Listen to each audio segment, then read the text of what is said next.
Jesse as Slinky Dog. Mr. Herbert! Mr. Herbert! Oh, he can't hear me. Jesse! Jesse!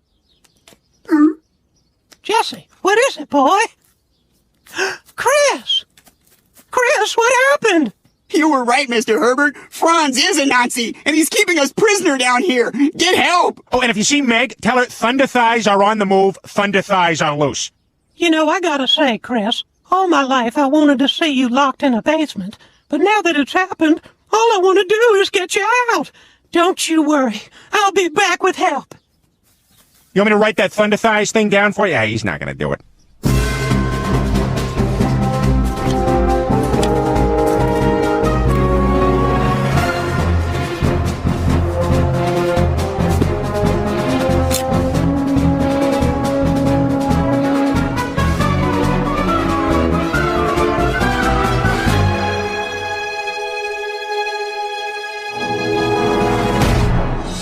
I'm here for the boy.